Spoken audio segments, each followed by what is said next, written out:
오늘 우리에게 주신 하나님의 말씀은 정말 우리들에게 큰 은혜가 됩니다. 우리가 너무나 마태복음에 나와 있는 이 예수 그리스도의 어릴 때의 이야기를 그저 성탄절의 기준으로 해서만 하나의 즐거운 에피소드식으로만 이해하는 경우들이 많았습니다. 그러나 이 마태복음 첫 번째 서두를 장식하는 1장부터 해서 이 2장까지의 이 이야기는 마태복음 전체를 깨뜨는 중요한 이야기를 하고 있습니다.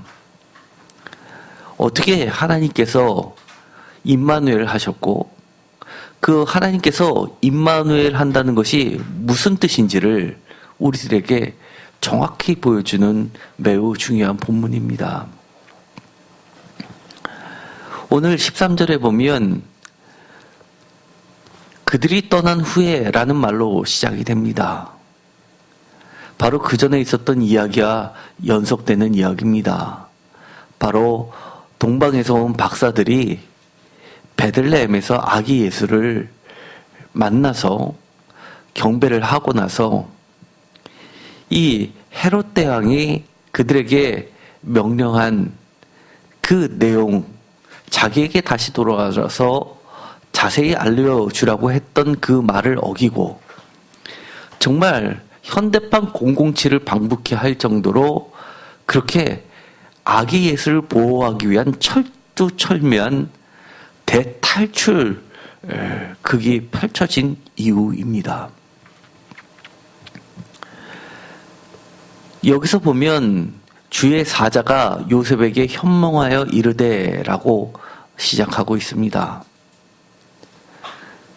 이 마태복음은 특별히 이 요셉이 마치 아기 예수보다 주인공처럼 느껴지게 됩니다. 오히려 마리아보다도 더 주인공처럼 느껴지게 됩니다.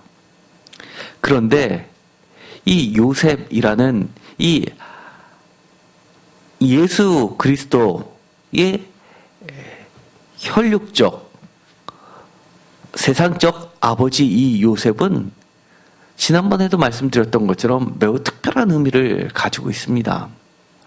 할아버지의 이름은 야곱입니다. 야곱과 요셉을 통해서 이어지는 이야기를 이미 하고 있다고 말씀을 드렸습니다. 우리가 누가복음 3장 23절에 보면 또 다른 이야기를 합니다. 누가복음 3장 23절을 기준으로 보면 예수의 아버지는 요셉이고 요셉의 아버지는 헬리라고 이야기를 합니다. 이 요셉까지는 일치하는데 사실은 서로 다른 이름을 가지고 있어서 학자들로부터 많은 논란거리를 제공하고 있습니다. 이 헬리라는 말은 히브리어로는 엘리입니다. 헬라어로는 헬리라고 합니다. 그런데 우리가 잘 알고 있던 것처럼 이 누가복음 1장에 보면 세례요한의 탄생 이야기를 하면서 엘리사벳과 사가랴가 등장합니다. 그런데 이 엘리사벳과 마리아는 친척지간이라는 것을 우리가 잘 알고 있습니다. 그리고 이 마리아의 친척인 엘리사벳과 엘리사벳의 남편인 사가랴는 이 사가랴는 특별히 누가복음 1장 8절에 보면 하나님 앞에서 제사장의 직무를 행하는 그야말로 제사장 가문입니다. 반면에 마태복음에서는 이 아버지 요셉의 아버지 그 위로 올라가면 이것은 제사장의 혈통이 아니라 바로 다윗 왕가까지 이어지는 왕의 혈통을 따르고 있습니다. 그래서 학자들은 이 누가복음을 흔히 예수의 모친을 따라가는 제사장 계열, 마태복음 아버지의 혈통을 따라가는 왕의 혈통 계열이라고 이야기를 합니다.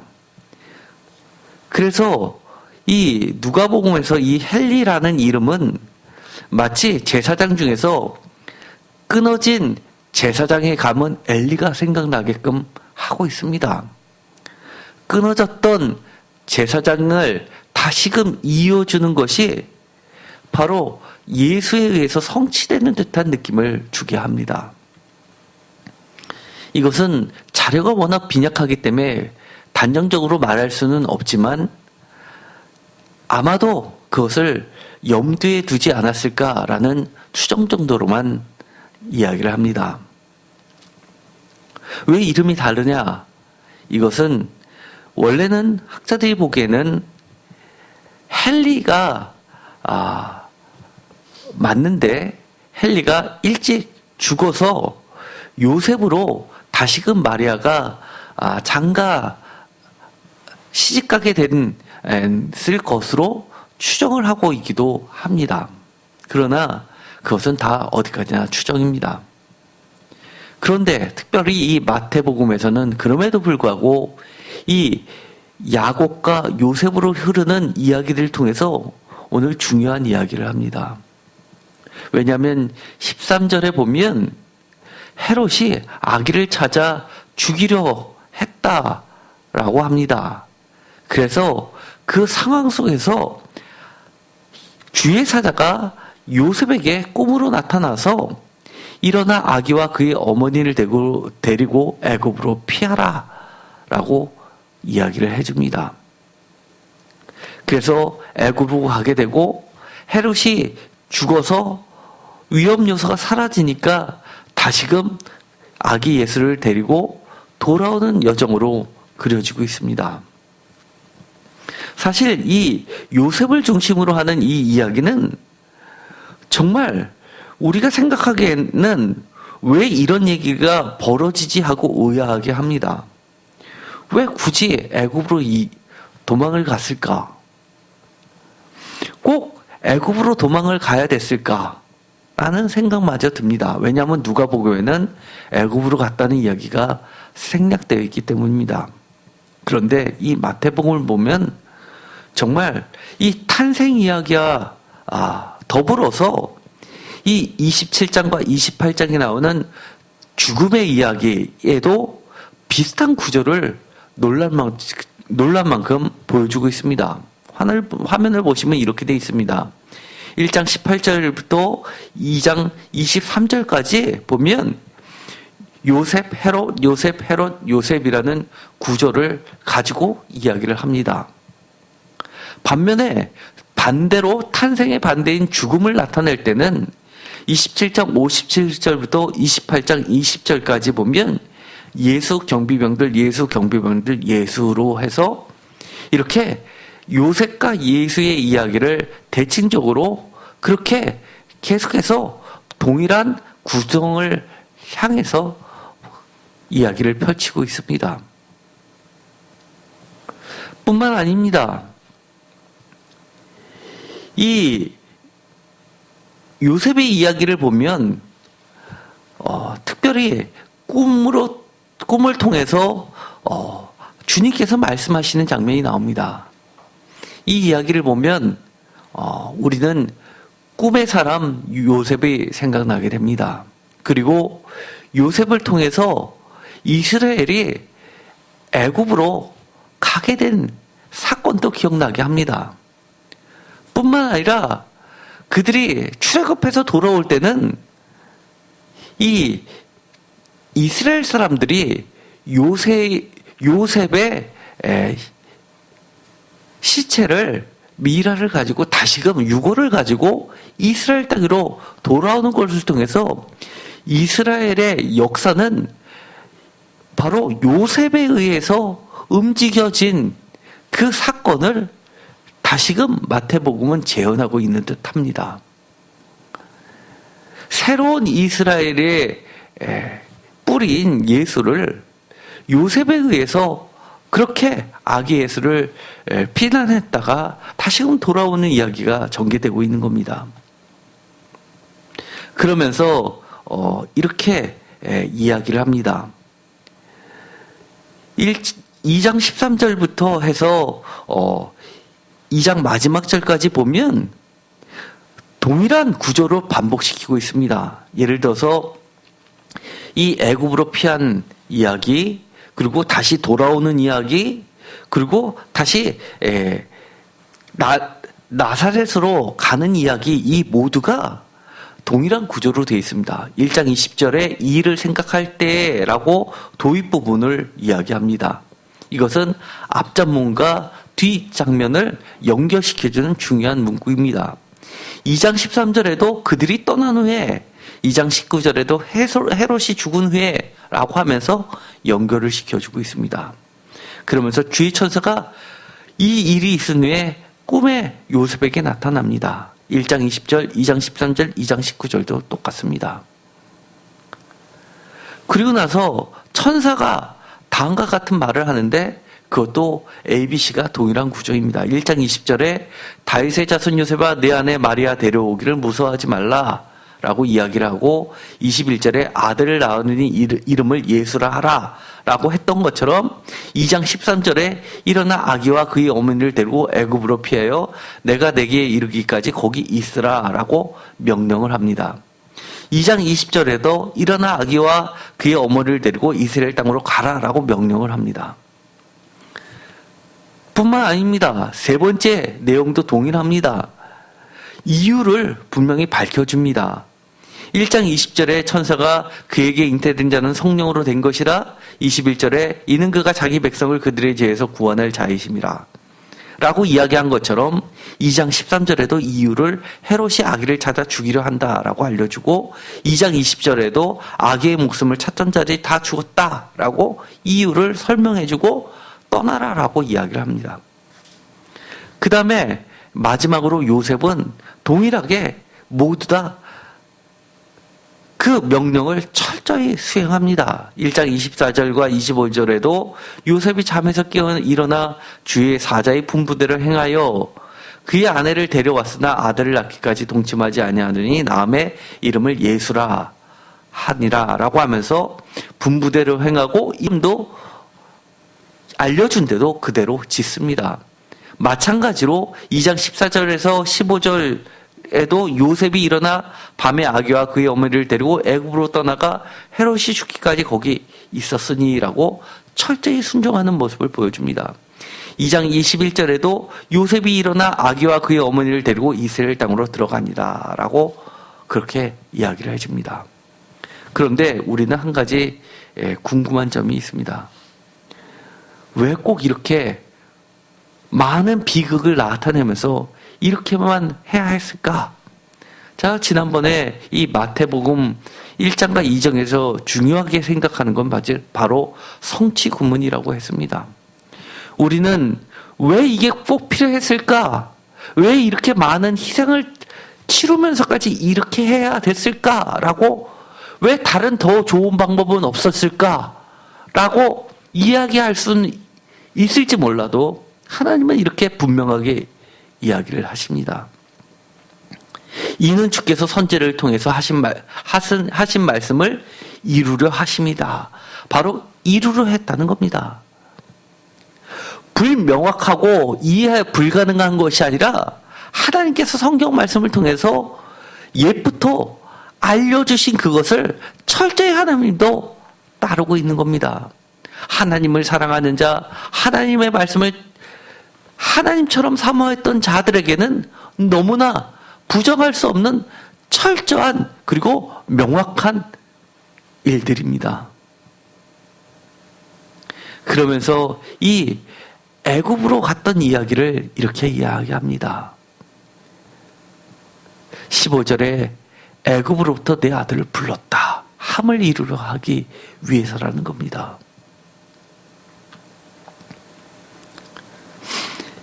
이것은 기억하고 각주에 보면 호세아서 11장 1절에 나와 있는 말씀입니다. 이름으로써 예수를 통해서 모세를 이스라엘 사람들이 그렇게 받들었던 것처럼 완전한 결정체 예수 그리스도를 바라보게 하시는 겁니다. 모세가 하나님의 명령을 쫓아 순종했더니 출애굽을 하게 했던 것처럼 철저히 순종한 요셉을 통해서 이 예수 그리스도의 출애굽 사건을 실현시키고 계시는 겁니다.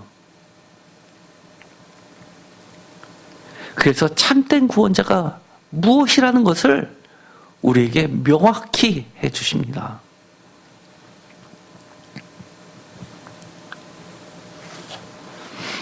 우리는 가끔 인생을 살다 보면 정말 우리의 계획대로 되지 않을 때가 너무 많습니다. 아니, 계획을 너무 많이 세웁니다. 그러나 오늘의 이 말씀을 통해서 하나님은 이렇게 이야기해 주시는 겁니다. 너희들의 계획보다도 내가 계획하고 내가 너희와 함께해서 너희를 나의 계획 안에 동참시키고 나의 뜻을 이룬다라고 말씀해 주십니다. 여러분들은 여러분의 계획을 얼마나 많이 갖고 계십니까? 사실 저는 저의 계획은 없습니다. 여러분은 쉽게 내일을 상상할 수 있겠죠? 저는 쉽게 내일을 상상할 수 없습니다. 오늘을 충실히 하나님 뜻대로 살기를 간구할 뿐입니다. 오늘도 이 요셉처럼 철저히 하나님을 신뢰하고 그 명령을 따르는 그 가운데에서 그가 목격하는 것은 철저하게 하나님의 뜻이 온전히 이루어지고 있다는 사실을 보게 되는 겁니다. 비록 부족하고 비록 무서워도 하나님을 신뢰하기 때문에 그의 순종하는 믿음을 통해서 하나님의 역사는 이루어지고 있습니다. 마태복음은 이렇게 믿음을 다른 표현으로 이야기합니다. 철저히 그 길을 가는 것, 따르는 것, 순종하는 것이 믿음이라고 이야기하는 겁니다. 동방박사의 이야기를 통해서 그들이 믿음이 있다라는 이야기는 단 한마디도 하지 않습니다. 그러나 철저히 하나님의 말씀을 순종하는 모습을 통해서 이방인에게도 믿음이 싹 트고 있다는 사실을 우리는 보게 되는 겁니다. 오히려 이방인을 통해서 참된 믿음이 무엇인지를 우리가 배우게 되는 겁니다.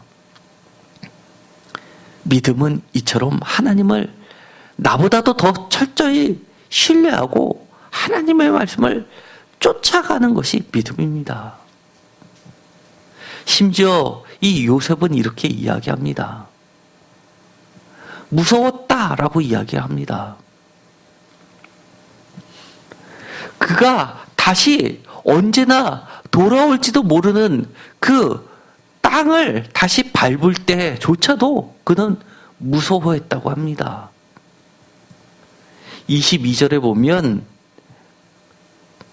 무서워했다라고 하는데 하나님은 또 다른 길을 예비해 주셨습니다. 그래서 갈릴리 지방 나사렛으로 가게 하십니다. 사실 이 요셉이 애굽으로 떠날 때는 그럼 기뻤겠습니까? 요셉이 애굽으로 갈 때도 마찬가지로 여기에 써있지는 않지만 들어올 때보다도 훨씬 더 무서웠을 겁니다. 요셉이라는 이름을 통해서 애굽으로 가는 여정을 우리는 잘 알고 있기 때문입니다.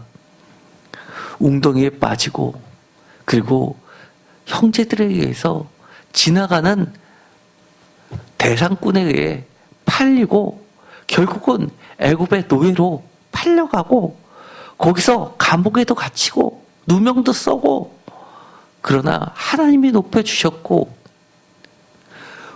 요셉만 무서웠던 게 아니라 요셉을 통해서 야곱이 이 애굽으로 가뭄을 피해서 갈 때조차도 이 야곱은 선뜻 나서려고 하지 않았습니다. 결국 사랑하는 막내 아들이 붙잡혔다는 말 때문에 어쩔 수 없이 가는 야곱을 통해서 우리는 이 예수의 아버지 요셉과 할아버지 이름 야곱을 통해서 얼마나 그가 두렵고 떨렸지만 하나님께서 가라고 하시니까 그것이 내 생각보다 훨씬 더 완전하다는 것을 믿고 갔다는 것을 우리는 추측할 수 있습니다. 오늘 이 말씀을 통해서 우리는 우리 생각을 좀 내려놨으면 좋겠습니다. 나보다 나를 더 잘 아시고, 나보다 나를 더 사랑하시고, 나보다 나를 더 구원으로 이끄시는 하나님의 계획과 말씀에 철저히 따르게 되기를 원합니다. 비록 내가 부족하면 부족한 대로, 그렇지만 따르다 보면 정말 하나님의 완전한 그 계획 안에 내가 있게 되고 그 여정 또한 임마누엘 하신 하나님께서 철저히 인도해 주시는 것을 보게 됩니다. 오늘 우리들 이곳에 나올 때 많은 기도 제목을 가지고 나왔을 줄 압니다.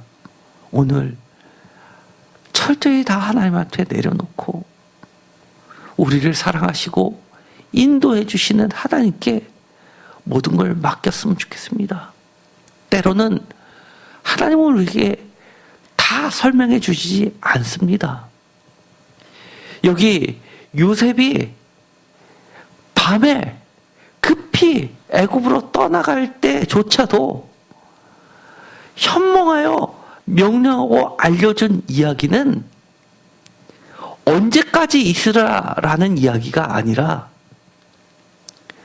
아주 막연한 이야기, 막연한 명령을 하십니다.